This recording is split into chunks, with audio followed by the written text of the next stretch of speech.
রমজান আসার আগে থেকেই যদি আমরা রমজান মাসের গুরুত্ব, এ মাসের তাৎপর্য, এ মাসের করণীয়, এ মাস সংক্রান্ত মাসাইলগুলো জানতে পারি, তাহলে আমাদের রমাদান কোরআন এবং হাদিসের আলোকে আমরা সাজাতে পারবো। আমাদের রমাদান সাধনা সার্থক হবে, আমাদের রমাদান সফলভাবে আমরা পালন করতে পারবো ইনশাআল্লাহ।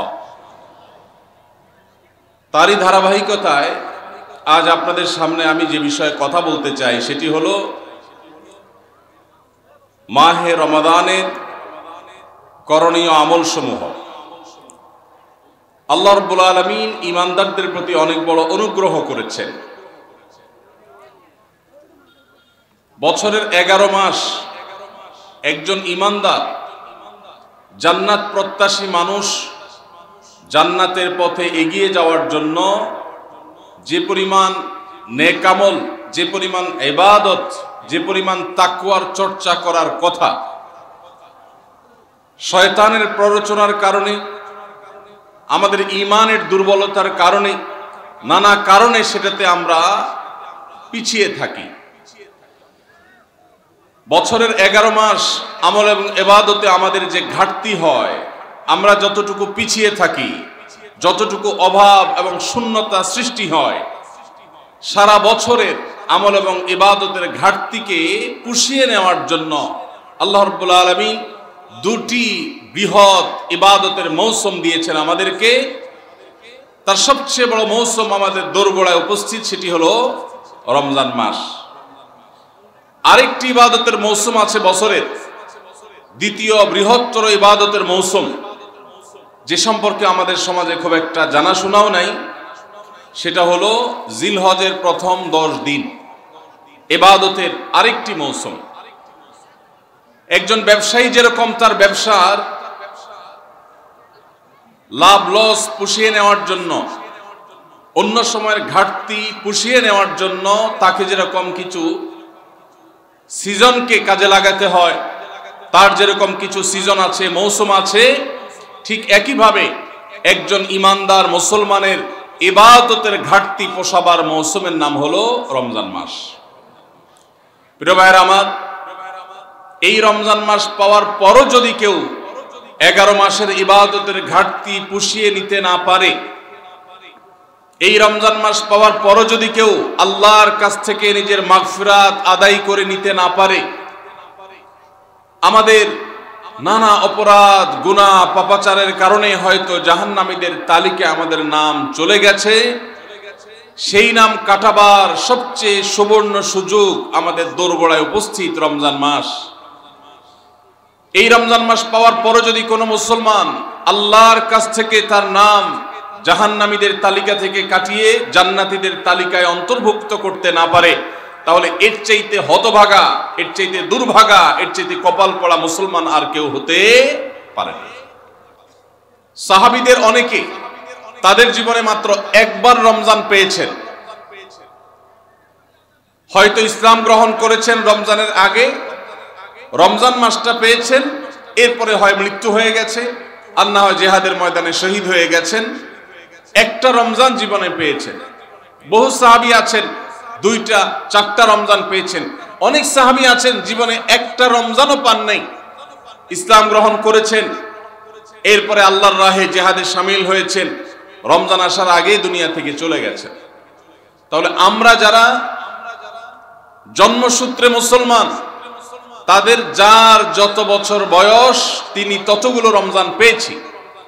সাহাবীরা যেখানে মাত্র জীবনে 2, 4, 6টা, 8টা, 10টা রমজান পেয়ে তারা জান্নাত প্রাপ্তির দৌড়ে এগিয়ে গেছেন, আমরা জন্মসূত্রে মুসলমান হয়েও জীবনে 40-50টি রমজান পাওয়ার পরও আমরা অনেকেই জান্নাত প্রাপ্তির দৌড়ে এগিয়ে যেতে পারি নাই।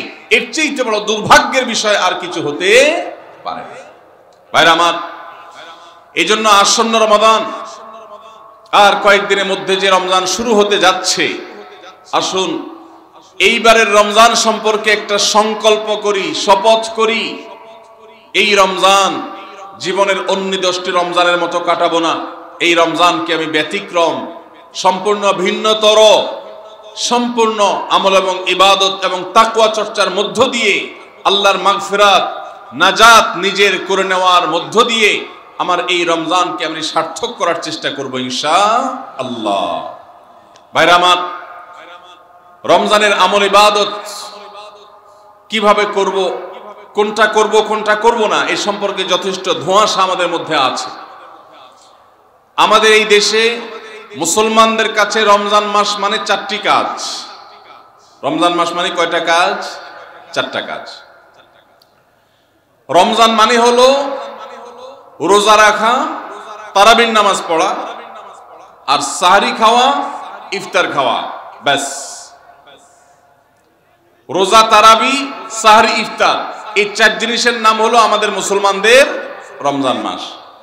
অথচ আমাদের প্রিয় নবী সাল্লাল্লাহু আলাইহি ওয়াসাল্লাম রমজান মাসে এই 4 কাজের বাইরে আরো অনেক আমল, অনেক কর্মসূচি, অনেক কার্যতালিকা, অনেক আমলের তালিকা তিনি আমাদেরকে দিয়েছেন, যেটা আমরা মুসলমানরা অনেকেই জানি না।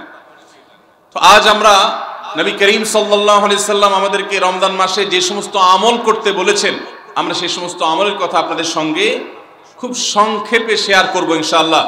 কারণ আমি নবী করিম সাল্লাল্লাহু আলাইহি সাল্লামের হাদিস থেকে এবং কোরআনে কারীম থেকেও 27টি আমলের কথা আপনাদের সঙ্গে শেয়ার করব ইনশাআল্লাহ, যার সবগুলোই রমাদানের জন্য স্পেশাল, তবে অনেকগুলো রমজানের বাইরের সময়ও আমাদের পালনীয় এবং করণীয়। এই বিষয়ে আমরা এই বছর প্রথমবারের মতো একটা বই করেছি, আপনারা জানেন, মাহে রমজানের 27 আমল। এই বই থেকে আমি 27টি আমল আপনাদেরকে শোনাবো ইনশাআল্লাহ। আর আমি 27 আমল বলে শেষ করার পর প্রশ্নোত্তর সেশন শুরু করার আগে এই 27 আমল এক নিঃশ্বাসে বা এক টানে যদি কেউ শোনাতে পারেন, যে কয়জন শোনাতে পারবেন সেই কয়জনকে এই বই আমি ফ্রি উপহার দেব ইনশাআল্লাহ। যুবকরা চ্যালেঞ্জ নিতে রাজি আছেন তো ইনশাআল্লাহ? গত 2 বছর আগে সোনাইমুড়িতে, নোয়াখালীর সোনাইমুড়িতে আমি এই 27টি আমলের উপরে বক্তব্য রেখেছিলাম। আমাকে সোনাইমুড়ির এক যুবক বিস্মিত করেছে, চমৎকৃত করেছে, সারপ্রাইজড করেছে। সে এক দাঁড়ানোতে টানা 27টা আমল বলে দিয়েছে। আমি নিজে বইয়ের লেখক হয়েও আমি বলতে পারবো না, 27টা টানা বলতে পারবো না, একটু বেঁধে বেঁধে বলতে হবে। কিন্তু সেই তরুণ টানা 27টা বলে দিয়েছে। তো বগুড়ার যুবকরা এই চ্যালেঞ্জ নিতে রাজি আছেন ইনশাআল্লাহ? রেডি তো তাহলে? ঠিক আছে। সেই দিন সন্ধ্যায় মাগরিবের আগে পশ্চিম আকাশের দিকে চাঁদ অনুসন্ধান করার চেষ্টা করে তাকাবেন। পশ্চিম আকাশে চাঁদ অনুসন্ধান করার জন্য যদি চেষ্টা করেন, একটু খোঁজার চেষ্টা করেন, চাঁদ দেখতে যদি পান তো ভালো, এমনকি যদি চাঁদ দেখতে নাও পান, চাঁদ দেখার চেষ্টা যে করেছেন এর কারণে আপনার আমল নামাতে সওয়াব লেখা হবে, একটা সুন্নত আদায় করার সওয়াব। ভাইরা আমার, আমরা আমাদের ছেলেবেলায়, আমাদের শৈশবে রমজানের আনন্দ আঁচ করতাম পশ্চিম আকাশের চাঁদ দেখে। ঈদের আনন্দের সূচনা এবং শুরুই হতো ঈদের চাঁদ দেখার মধ্য দিয়ে। এমন একটা সময় আমরা এখন এসে পৌঁছেছি যেই সময়ে সবাই চাঁদ তালাশ করে, কিন্তু সেটা আকাশে না, ফেসবুকে। ঠিক না বে ঠিক? চাঁদ কি ফেসবুকে উঠে না আকাশে উঠে? তাহলে সবাই যদি ফেসবুকে চাঁদ তালাশ করেন, আকাশে চাঁদ দেখবে কে? ও ইসলামী ফাউন্ডেশনের হেলাল কমিটি, চাঁদ দেখা কমিটির কিছু মানুষ, তাদের উপরে নির্ভর করে 18-20 কোটি মানুষ তারা ফেসবুকে তাকায় আছে। এটা খুবই দুর্ভাগ্যজনক একটা বাস্তবতা। নবী করিম সাল্লাল্লাহু আলাইহি সাল্লামের হাদিসটা আমরা লক্ষ্য করি, তিনি বলেছেন, সুমু লিরুয়াতিহি ওয়া আফতিরু লিরুয়াতিহি, তোমরা চাঁদ দেখে সিয়াম সাধনা করবে, চাঁদ দেখে রমাদান উদযাপন করবে, চাঁদ দেখে রমাদানের ইবাদত বন্দেগী করবে, আর চাঁদ দেখে তোমরা ঈদ উদযাপন করবে। চাঁদ দেখে তিনি আমাদেরকে রোজা রাখতে বলেছেন। অতএব চাঁদ দেখতে হবে কি হবে না?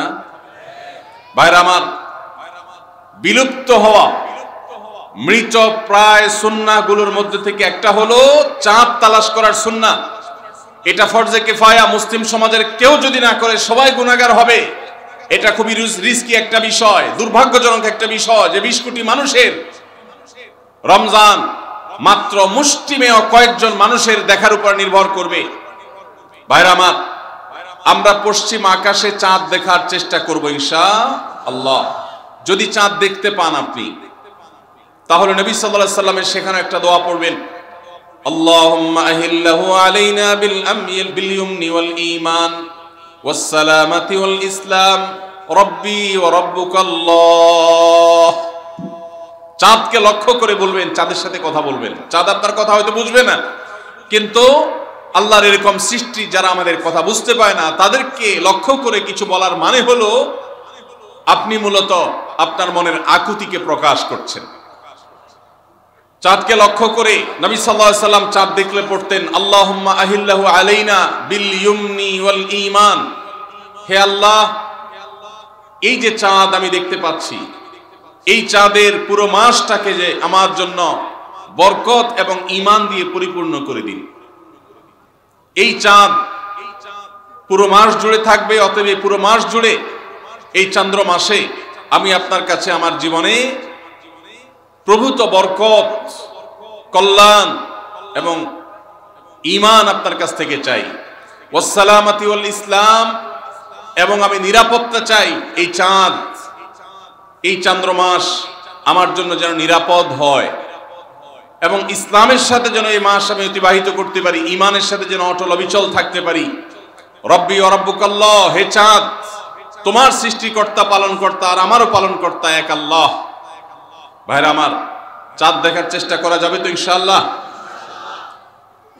সোশ্যাল মিডিয়াতে আপনি চাঁদের খবর খোঁজেন, দোষ নাই, কিন্তু আমরা সবাই যদি সোশ্যাল মিডিয়াতে চলে যাই, পশ্চিম আকাশে চাঁদটা দেখবে কে? দুর্ভাগ্য।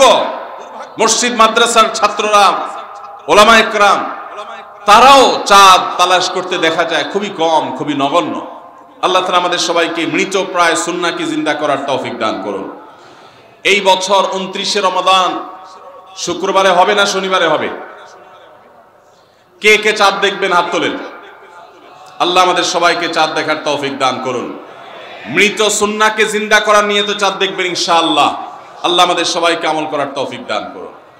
ভাইরা আমার, তাহলে রমজান কেন্দ্রিক প্রথম আমল পেয়ে গেলাম, প্রথম কর্মসূচি পেয়ে গেলাম, সেটা হলো শাবানের শেষ তারিখে পশ্চিম আকাশে চাঁদ তালাশ করবো ইনশাআল্লাহ। নাম্বার 2, রমজানের দ্বিতীয় আমল, যেটা রমজানের প্রধান আমল, মূলত করলে জাহান্নামের শাস্তি অবধারিত, জাহান্নামের শাস্তি এড়ানো যাবে না, যে নির্দেশ মান্য করা আবশ্যক, এরকম একটি ফরজ। ইসলামের স্তম্ভ কয়টা ভাই? 5টা। নবী করিম সাল্লাল্লাহু আলাইহি সাল্লাম বলেছেন, বুনিয়াল ইসলামু আলা খামস। ইসলাম দাঁড়িয়ে আছে 5টি ফাউন্ডেশনের উপরে, 5টি খুঁটির উপরে, 5টি ভিত্তির উপরে। সেই 5টি ভিত্তির 1 নম্বর হলো শাহাদাতি আল্লাহ ইলাহা ইল্লাল্লাহ ওয়া আন্না মুহাম্মাদান রাসূলুল্লাহ। আল্লাহ ছাড়া ইবাদত এবং উপাসনার উপযুক্ত আর কেউ নাই, আর মুহাম্মদ সাল্লাল্লাহু আলাইহি সাল্লাম আল্লাহর পাঠানো রাসূল, এই কথার সাক্ষ্য মুখে দেওয়া, এটা হলো 1 নম্বর স্তম্ভ। স্তম্ভ নম্বর 2, 5 ওয়াক্ত নামাজ আদায় করা। স্তম্ভ নম্বর 3, যাকাত আদায় করা, যাদেরকে আল্লাহ সামর্থ্য দিয়েছেন, সচ্ছলতা দিয়েছেন। স্তম্ভ নম্বর 4, হজ করা। স্তম্ভ নম্বর 5, রমজানের রোজা রাখা। তবে অনেক হাদিসে রমজানের রোজাকে 4 নম্বরে আর হজকে 5 নম্বরে রাখা হয়েছে।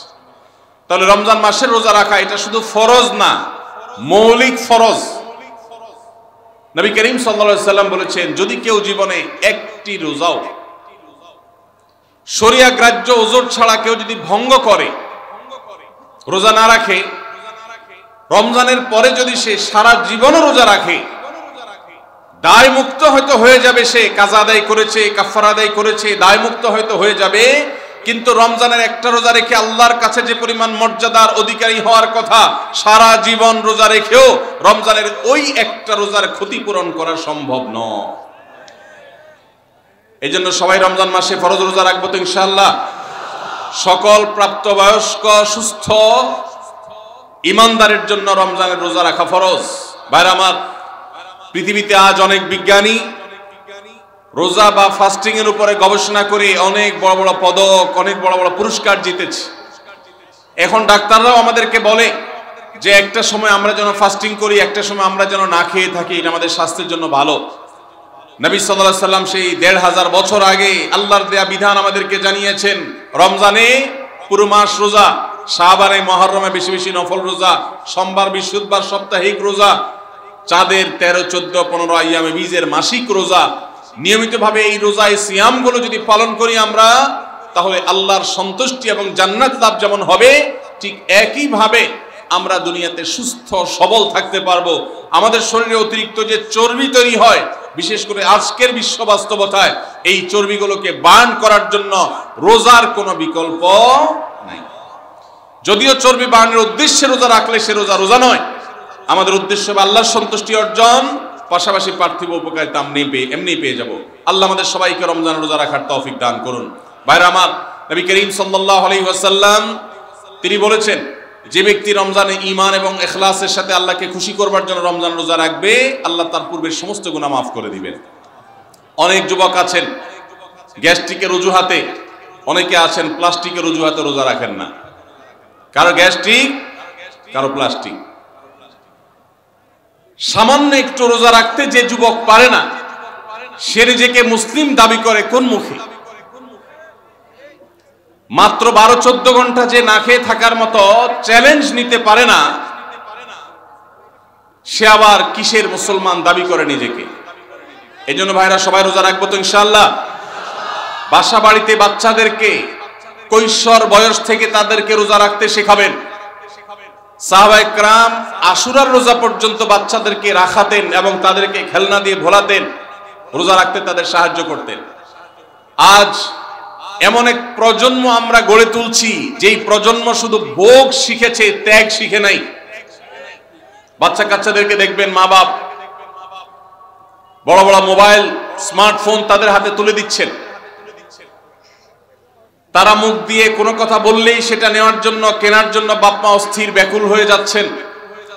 তাদেরকে সংগ্রাম, ত্যাগ, চ্যালেঞ্জ নেওয়া, এগুলো তাদেরকে শেখাচ্ছেন না। মনে রাখবেন, ভোগ করতে কোনো যোগ্যতার দরকার হয় না, ত্যাগ করতে যোগ্যতার দরকার হয়। ভোগ করতে সবাই পারে, ত্যাগ করতে সবাই পারে না। এজন্য সন্তানকে ভোগ নয়, ত্যাগ শেখাতে হবে। আল্লাহ আমাদেরকে তৌফিক দান করুন। আপনার বাচ্চা যদি রোজা রাখা শিখে, শখ করে রোজা রাখে, তাকে বাধা দিবেন না, তাকে রোজা রাখতে দিবেন। কারণ সে রোজা রাখার মধ্য দিয়ে গরিব অভাব মানুষের কষ্ট অনুভব করবে, ফিল করবে। সে রোজা রাখার মধ্য দিয়ে আল্লাহর নৈকট্যের ফিলিংস তার মধ্যে আসবে, ইসলামের সংস্কৃতিকে সে অনুভব করবে, আঁচ করবে। এজন্য সন্তানকে কৈশোর বয়স থেকেই, কিশোর বয়স থেকেই তাকে রোজা রাখতে সাহায্য করবেন ইনশাআল্লাহ। ঠিক আছে না ভাই? বাচ্চাদের প্রথম হয়তো রোজা অর্ধেক রাখবে, দুপুরে ভেঙে ফেলবে, এরপরে না হয় বিকাল পর্যন্ত রাখবে, এরপর না হয় সন্ধ্যা পর্যন্ত রাখবে, কিন্তু অভ্যাস তাকে গড়ে তুলতে হবে। আল্লাহ আমাদেরকে তৌফিক দান করুন। ভাইরা আমার, তাহলে রমজানের প্রধান আমল রোজা রাখা। এই রোজা ইচ্ছাকৃত শরিয়া গ্রাহ্য ওজর ছাড়া ভাঙা জায়েজ নাই, হারাম। যদি কেউ ভাঙে অথবা না রাখে সে ফাসিক।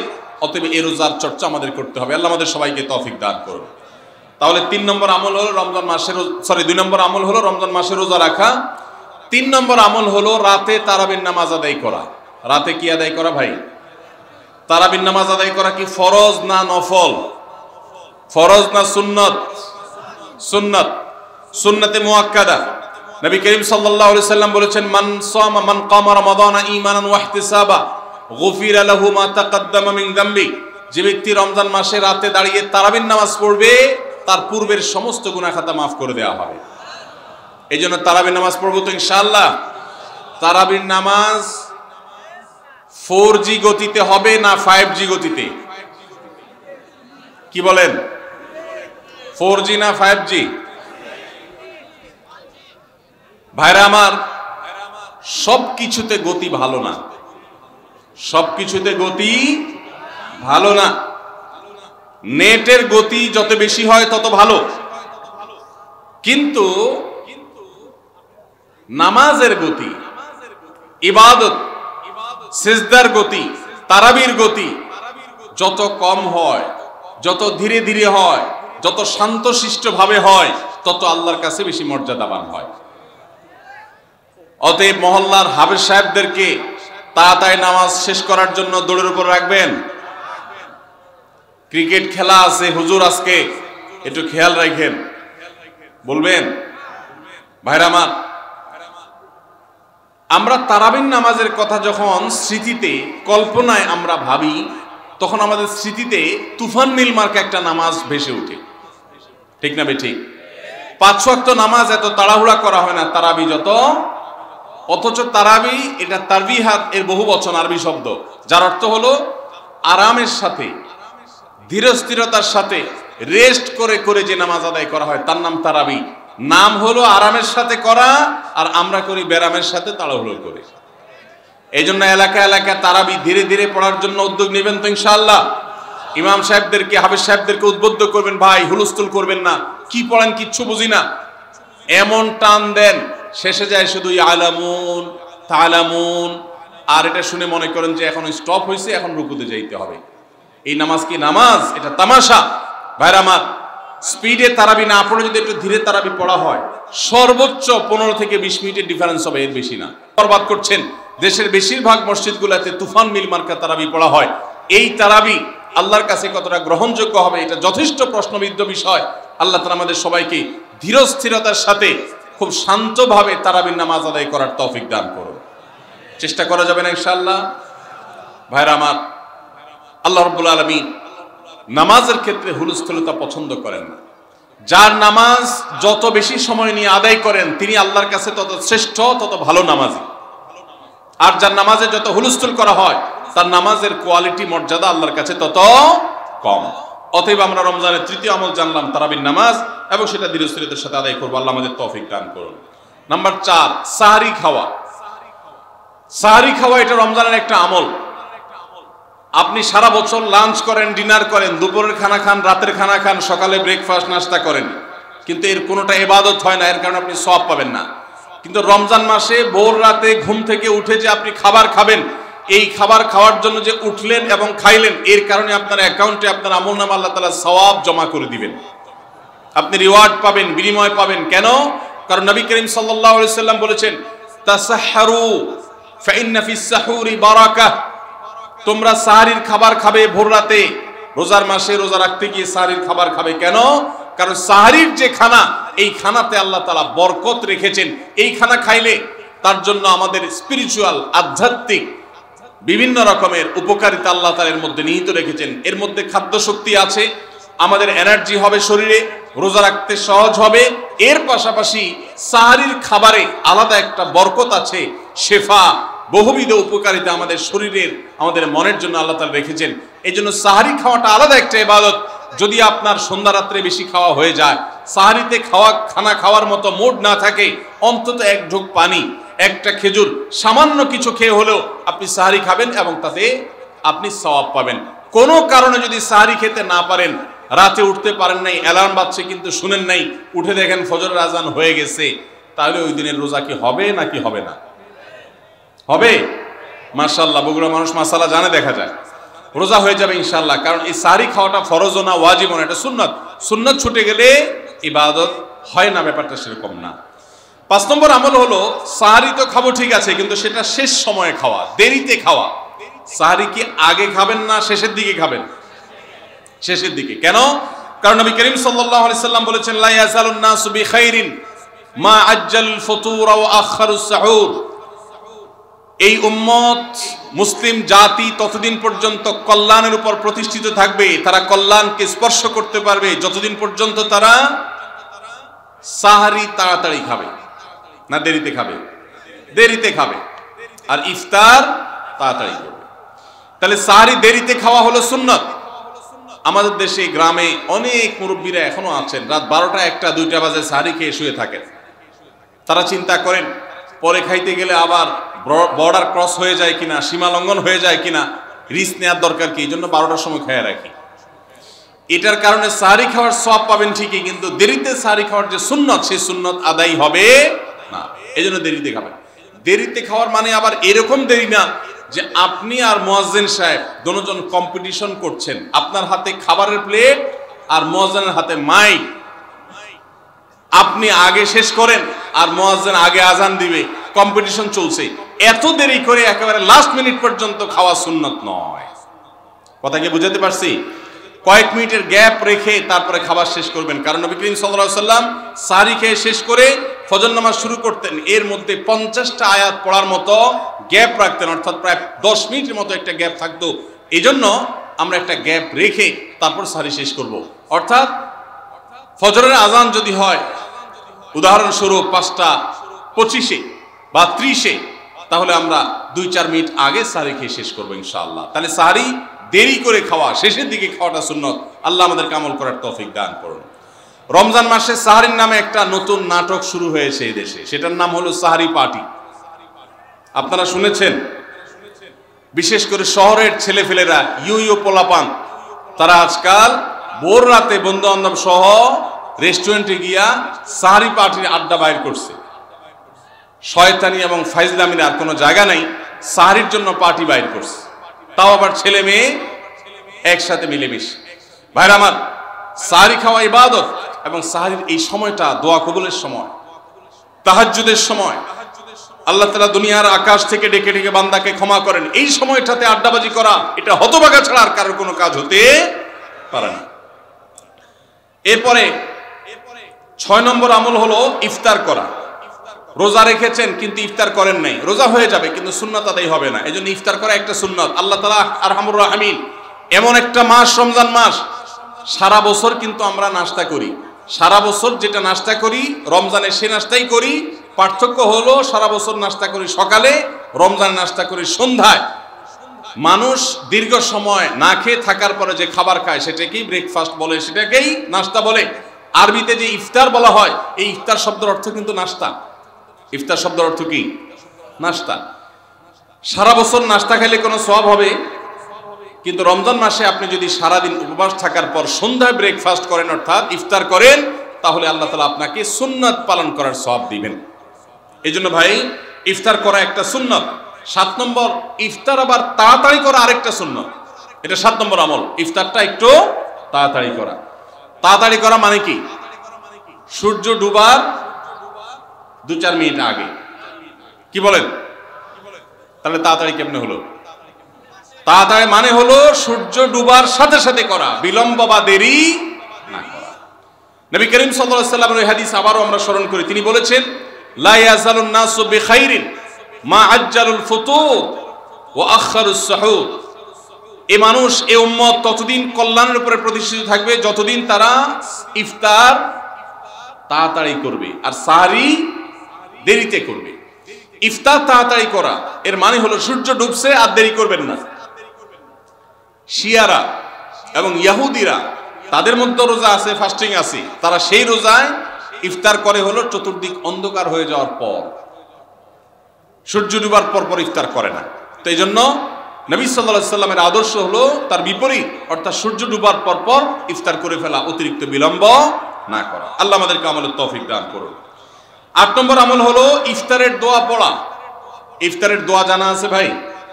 কি দোয়া? আমরা একটা দোয়া কমন জানি বাংলাদেশে মানুষ, সেটা হলো আল্লাহুম্মা লাকা সুমতু আলা রিজকিকা আফতারতু। এটাও হাদিসে বর্ণিত হয়েছে, কিন্তু হাদিসের সনদ নিয়ে অনেকে কোনোটা নিয়ে আলাপ তুলেছেন, প্রশ্ন তুলেছেন। আল্লাহুম্মা লাকা সুমতু মানে হলো, হে আল্লাহ, আপনার উদ্দেশ্যে রোজা রেখেছি, ওয়া আলা রিজকিকা আফতারতু, এবং আপনার দেওয়া রিজিক দিয়ে ইফতার করেছি। আর ইফতারের আরেকটা দোয়া হলো যাহাবাজ জামা ওয়াবতাল্লাতিল উরুক ওয়া সাবাতাল আজরু ইনশাআল্লাহ। এটা একটা দোয়া। যদি এগুলো দোয়ামূলক নয়, আমরা দোয়া বলছি, এটা মূলত আল্লাহর কাছ থেকে একটা প্রত্যাশা। এর অর্থ হলো যাহাবাজ জামা, আমার পিপাসা দূর হয়ে গেছে, ওয়াবতাল্লাতিল উরুক, আমার শিরা উপশিরাগুলো সব সিক্ত হয়ে গেছে, ওয়া সাবাতাল আজরু ইনশাআল্লাহ, এবং আল্লাহ চাহেন তো এই রোজার বিনিময় আমার সাব্যস্ত হয়ে গেছে আল্লাহর কাছে, এটা স্থির হয়ে গেছে। এটা হলো ইফতারের দোয়া।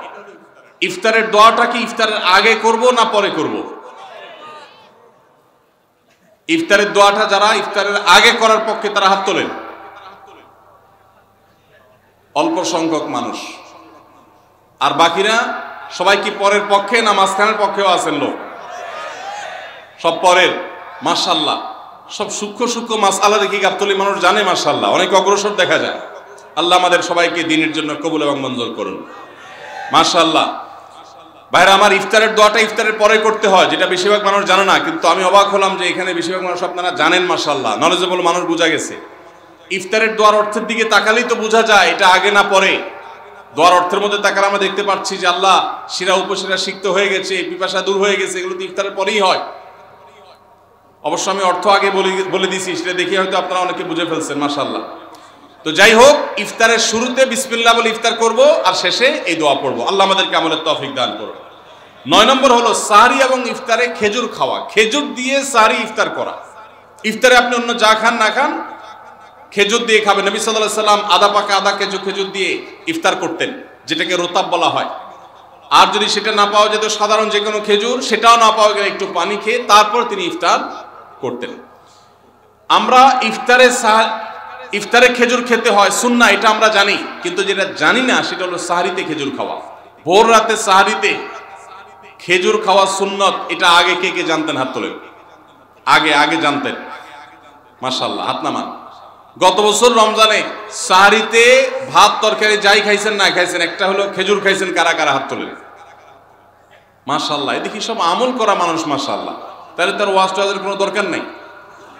এত নলেজেবল মানুষ, এত আমলদার মানুষ যদি এলাকায় থাকে, তাহলে ওয়াজের দরকারটা কি? আল্লাহ আমাদের সবাইকে আমলের তৌফিক দান করুন। ভাইরা আমার, ইফতারে খেজুর খাওয়া যেমন সুন্নাত, সাহরিতেও খেজুর খাওয়া সুন্নাত, কিন্তু খেজুর খাওয়া কোনো ফরজ ওয়াজিব না। খেজুরের দাম বেশি হয়ে গেছে, আপনি কিনতে অপারগ। যদি একটা খেজুরও পুরো রমজান না খান, আপনার রোজার কোনো অসুবিধা হবে। তবে নবী সাল্লাল্লাহু আলাইহি সাল্লাম যেহেতু ইফতার এবং সাহরিতে খেজুর খেতেন, আর খেজুরে প্রচুর পরিমাণ সুগার আছে, উপকারী, যেটা মানুষের স্বাস্থ্যের জন্য উপকারী, প্রচুর পরিমাণ এনার্জি আছে, খাদ্য শক্তি আছে, সারাদিন রোজা রেখে আমাদের যে সুগারের ঘাটতি হয় সেটা পূরণ করার জন্য সহায়ক হয়। এই জন্য সাহরি এবং ইফতারে খেজুর খাওয়া এমনিতেও উপকারী। আর নবী সাল্লাল্লাহু আলাইহি সাল্লামের সুন্নাত, তিনি বলেছেন, নি'মা সাহুরুল মুমিনি আত-তামার, ইমানদারের সাহরির আইটেমের মধ্যে সবচেয়ে বেস্ট উত্তম হলো খেজুর। এজন্য অন্য যাই খান না খান, একটু হলো, এক পিস হলো খেজুর খাবেন, ইনশাআল্লাহ সুন্নাত আদায় করার নিয়তে খেলে এই সুন্নাতটা আদায় হয়ে যাবে, আল্লাহ তাআলা তা চাহেন। তাহলে 9 নম্বর আমল পেলাম হলো সাহরি এবং ইফতারিতে খেজুর খাওয়া। 10 নম্বর আমল হলো সকল প্রকার পাপাচার বর্জন করা, গুনাহের কাজ থেকে বিরত থাকা। এইটা হলো রমজান মাসের দ্বিতীয় সর্বোচ্চ গুরুত্বপূর্ণ আমল। সিরিয়ালে আমরা 10 নম্বরে বলেছি, কিন্তু 27টা রমজানের স্পেশাল আমলের মধ্যে সবচেয়ে গুরুত্বপূর্ণ আমল হলো রোজা রাখা, আর দ্বিতীয় সর্বোচ্চ গুরুত্বপূর্ণ আমল হলো সব ধরনের পাপাচার বর্জন করা, গুনাহের কাজ ত্যাগ করা। যদি কেউ রমজানে রোজা রাখে, আবার চোখ দিয়ে হারাম জিনিস মোবাইলে দেখে, স্ক্রিনে দেখে, পত্রিকার পাতায় দেখে, অফলাইনে দেখে, পরনারীর দিকে তাকায় থাকে, সে যদি কান দিয়ে হারাম জিনিস শুনে, গান বাদ্য, এ সমস্ত কিছু সে যদি উপভোগ করে, তাহলে তার এই রোজা আর উপোস থাকার মধ্যে কোনো পার্থক্য। মনে রাখবেন, রোজা শুধু পেটের হয় না, রোজা চোখের হয়, রোজা কানের হয়, রোজা হাতের হয়, রোজা মুখের হয়, রোজা শরীরের প্রত্যেকটা অঙ্গ প্রত্যঙ্গের হয়। একজন মানুষ যখন তার পুরো শরীরে রোজা করে, সে যখন সকল অঙ্গ প্রত্যঙ্গ দিয়ে আল্লাহর আনুগত্য করে, আল্লাহর নাফরমানি থেকে বেরিয়ে আসে, তখন সে সত্যিকারের রোজাদার হয়। আর যে শুধুমাত্র দিনের বেলায় পানাহার বর্জন করে, যৌনাচার বর্জন করে, আর সমস্ত পাপাচার অপকর্ম সে যথারীতি অন্য সময়ের মতো রমজান মাসেও করে, এই রোজাদার পেটের রোজা রেখেছে, কিন্তু তার শরীরের অন্য অন্য অঙ্গ প্রত্যঙ্গগুলো আল্লাহর কথা শুনে নাই, সো সেগুলো কিন্তু রোজা রাখে নাই। এই রোজা আল্লাহর কাছে মাকবুল এবং গ্রহণযোগ্য রোজা হতে পারে না। অতএব আমরা রমজান মাসে সব ধরনের গুনাহের কাজ বর্জন করবো তো ইনশাআল্লাহ। প্রিয় ভাইরা আমার, রোজা কিন্তু আমাদের সাথে কথা বলে। রোজার ভাষা আমরা অনেকে জানি না, কি বলে সেটা অনেকে বুঝি না, কিন্তু রোজা আমাদের সাথে কথা বলে। কি কথা? সিয়াম শব্দের অর্থ, আমরা যেটাকে রোজা বলছি সেটা কোরআনের ভাষায় বলা হয় সিয়াম, হাদিসে বলা হয়েছে সেটাকে সওম বা সিয়াম। এই সওম বা সিয়াম একই শব্দ, এর অর্থ হলো বিরত থাকা। এর অর্থ হলো কি ভাই? বিরত থাকা, ব্রেক দিতে জানা। আল্লাহ রাব্বুল আলামিন রোজার মতো ইবাদত দিয়েছেন আমাদেরকে জীবনে ব্রেক দেওয়ার অভ্যাস গড়ে তোলার জন্য। আমরা যেন ব্রেক দিতে শিখি, আমরা যেন থামতে শিখি, আমরা যেন নিজেদেরকে নিয়ন্ত্রণ করতে শিখি। ইসলামের যে বৈশিষ্ট্য, ইসলামের যে বিউটি, ইসলামের যে সৌন্দর্য, সেটা হলো ইসলাম পৃথিবীর মানুষকে আত্মনিয়ন্ত্রণ করবার কথা বলে। আজ ভোগবাদী পৃথিবীর যেদিকে তাকাবেন, চতুর্দিকে দেখতে পাবেন শুধু ভোগের হাতছানি।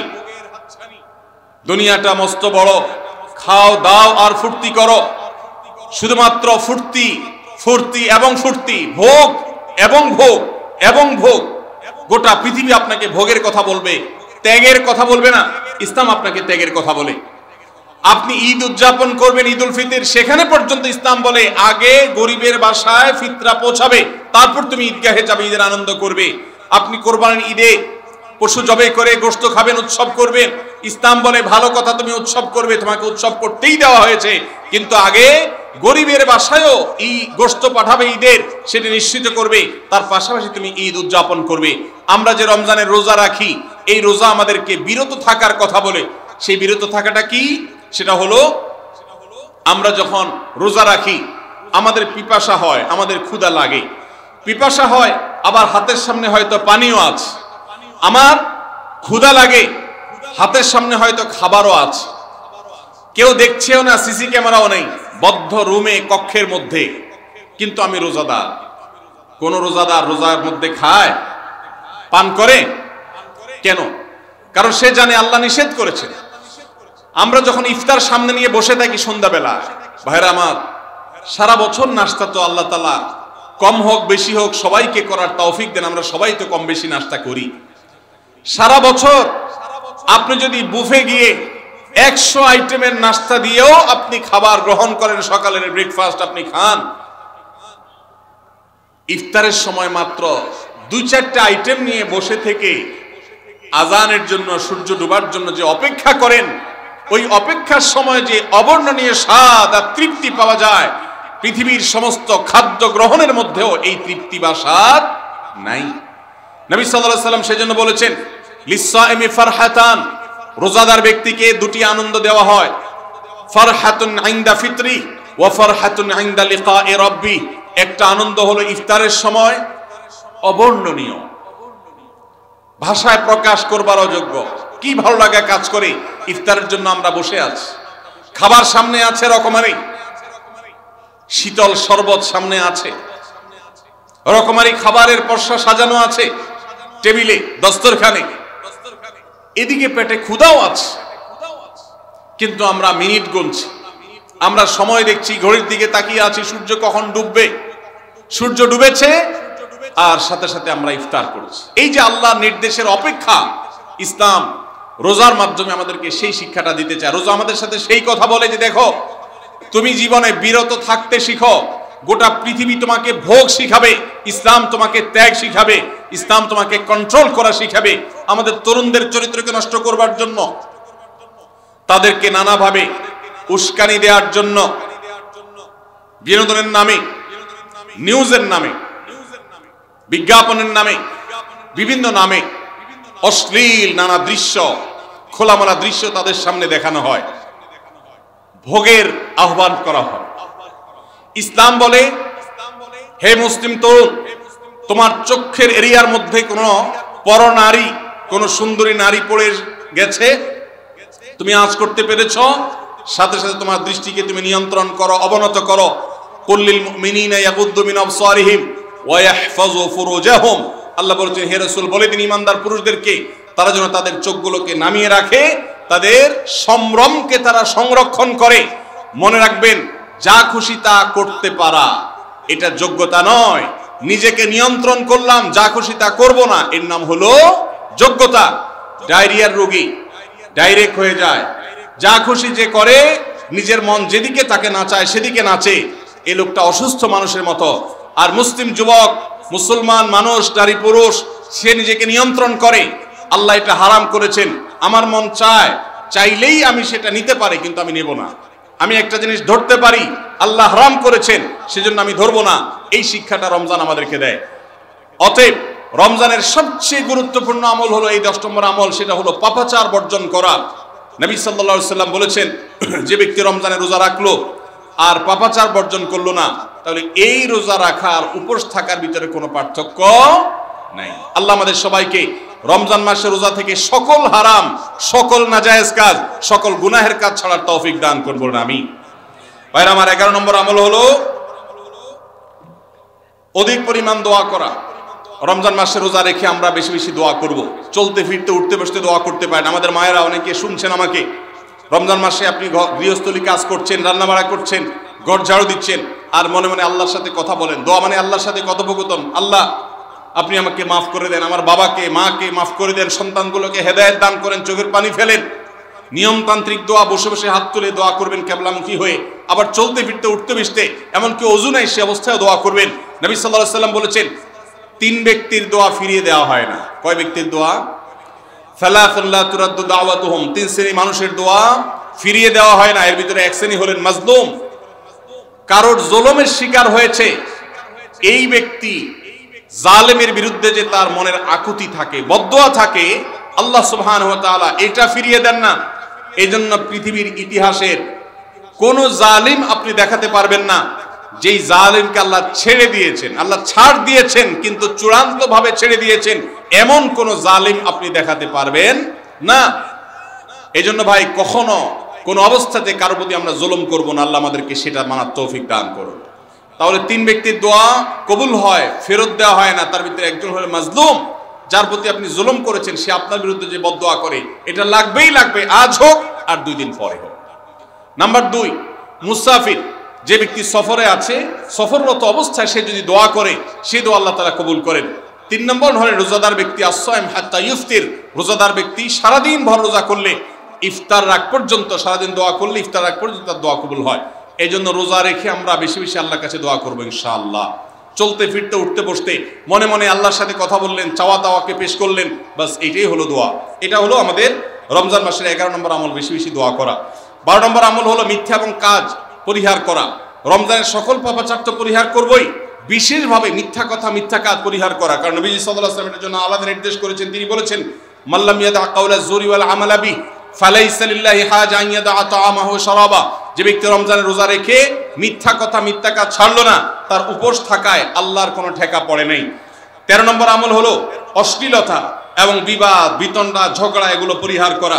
কারণ নবী করিম সাল্লাল্লাহু আলাইহি ওয়াসাল্লাম তিনি আমাদেরকে রমজান মাসে রোজা রেখে অশ্লীলতা পরিহার করতে বলেছেন। মোবাইলে হারাম জিনিস দেখলেন, টেলিভিশনে হারাম জিনিস দেখলেন, বা কোনো পত্র পত্রিকাতে খারাপ জিনিস, নিষিদ্ধ জিনিস দেখলেন, পরনারীর সৌন্দর্য দেখে আপনি হারাম স্বাদ নেয়ার চেষ্টা করলেন, তাহলে আপনার রোজার অঙ্গহানি হলো, রোজা প্রাণহানি হলো। এই রোজা নয়। এই জন্য এটাকে রমজান মাসে পরিহার করতে হবে, অন্য সময় তো বটেই। এবং সেই সাথে কেউ যদি আপনার সাথে ঝগড়া করতে আসে, নবীজি শিখাই দিয়েছেন, ফালিয়াকুল ইন্নী সায়েম, কেউ রোজা রাখা অবস্থায় ঝগড়া করতে আসলে বলবেন, ভাই আমি রোজাদার, আমি তোমার ঝগড়ার জবাব দিতে পারবো না। তাহলে ঝগড়া পরিহার করার জন্য রমজান মাসে আমরা এক্সারসাইজ করব। 14 নম্বর, যে কোনো ভালো কাজ, যে কোনো নেকামল রমজান মাসে বেশি বেশি করবেন। কেন? কারণ রমজানের শুরুতে একজন ঘোষক বলে, ইয়া বাগিয়াল খাইরি আকবিল, হে ভালো কাজ প্রত্যাশী, যে ভালো কাজ করতে চাও, রমজান মাসটাই হলো ভালো কাজের সওয়াব বেশি পাওয়ার। অতএব এই মাসে ভালো কাজ করে, নেকামল করে, ইবাদত করে, কোরআন তেলাওয়াত, জিকির, আজকার যত রকম আছে এগুলো করে জান্নাতের পথে অগ্রসর হয়ে যাও। 16 নম্বর আমল হলো রোজাদারকে ইফতার করানো, অর্থাৎ নিজে ইফতার করার পাশাপাশি অন্য কোন রোজাদারকে ইফতার করাইলে আল্লাহ তাআলা ওই রোজাদার যে পরিমাণ সওয়াব পাবেন, আপনাকেও সেই পরিমাণ সওয়াব দিবেন ইনশাআল্লাহ। 17 নম্বর আমল হলো বেশি বেশি কোরআনে কারীমের তেলাওয়াত করা। রমজান মাসে আল্লাহ তাআলা আমাদের সবাইকে, 15 নম্বর বাদ গেছে, মাশাআল্লাহ, এত মনোযোগ সহকারে কথা বলছে এবং নোট করছে দেখা যাচ্ছে। তাহলে আমরা আবার পেছনে যাচ্ছি ইনশাআল্লাহ। 15 নম্বর আমল হলো বেশি বেশি ইস্তেগফার করা। বেশি বেশি কি করা? ইস্তেগফার করা, অর্থাৎ ক্ষমা প্রার্থনা করা। কেন ক্ষমা প্রার্থনা বেশি করবেন? কারণ নবী করিম সাল্লাল্লাহু আলাইহি সাল্লাম বলেছেন, ওয়ালিল্লাহি উতাকাউ মিনান নার ওয়া যালিকা ফি কুল্লি লাইলা। রমজানের প্রত্যেক রাতে আল্লাহ তাআলা বহু মানুষকে জাহান্নাম থেকে মুক্ত ঘোষণা করেন। ভাইরা আমার, আমাদের পাপাচারের কারণে জাহান্নামীদের তালিকা নাম উঠে থাকলেও রমজানে আল্লাহ বহু মানুষকে ঠিক দেন যে এই লোককে জান্নাতি ঘোষণা করা হলো, জাহান্নাম থেকে মুক্ত ঘোষণা করা হলো। এই জন্য এই মাসে আল্লাহর কাছে বেশি বেশি মাফ চাইতে হয়, ইস্তেগফার করতে হয়, চোখের পানি ফেলে দোয়া করতে হয় যে আল্লাহ আপনি মাগফিরাত নসিব করেন। এটা হলো 15 নম্বর আমল। 16 নম্বর আমল হলো রোজাদারকে ইফতার করানো। নিজে ইফতার করবেন, পাশাপাশি রোজাদার ব্যক্তিকেও ইফতার করাবেন। নবী সাল্লাল্লাহু আলাইহি সাল্লাম বলেছেন, যদি কোনো ব্যক্তি কোনো রোজাদারকে ইফতার করায় তাহলে যেই ব্যক্তি তাকে ইফতার করালেন তার রোজার সওয়াব তো সে পাবেই, আপনি ইফতার করায়া সমপরিমাণ সওয়াব লাভ করবেন ইনশাআল্লাহ। অতএব মসজিদে ইফতার দেওয়ার ব্যবস্থা করা যেতে পারে, রাস্তাঘাটে, বিশেষ করে পাবলিক পরিবহনে, এমনকি প্রাইভেট গাড়িতেও সন্ধ্যার সময় ইফতারের সময় অনেক সময় খাবার থাকে না, তখন আপনি রাস্তায় দাঁড়িয়ে যদি সামান্য একটু খেজুর, সামান্য একটু পানি বিতরণ করতে পারেন তাহলে সওয়াবটা পাওয়া যেতে পারে। আপনার বাসায় আশেপাশে অনেক অভাবী মানুষ আছে, তাদের বাসায় আপনি ইফতার পৌঁছে দিতে পারেন, এর মাধ্যমে রোজাদারকে ইফতার করানোর সওয়াব পেতে পারেন। 17 নম্বর আমল হলো বেশি বেশি কোরআনে কারীমের তিলাওয়াত করা। কোরআনে কারীমের তেলাওয়াত রমজান মাসে বেশি বেশি করব। কেন? কারণ হলো এই মাসটাই হলো কোরআন নাজিলের মাস। আল্লাহ তাআলা রমজান মাসে কোরআন নাজিল করেছেন। আল্লাহ বলেছেন, শাহরু রমাদান আল্লাযী উনজিলা ফীহিল কুরআন হুদাল লিন-নাস ওয়া বাইয়িনাতিন মিনাল হুদা ওয়াল ফুরকান।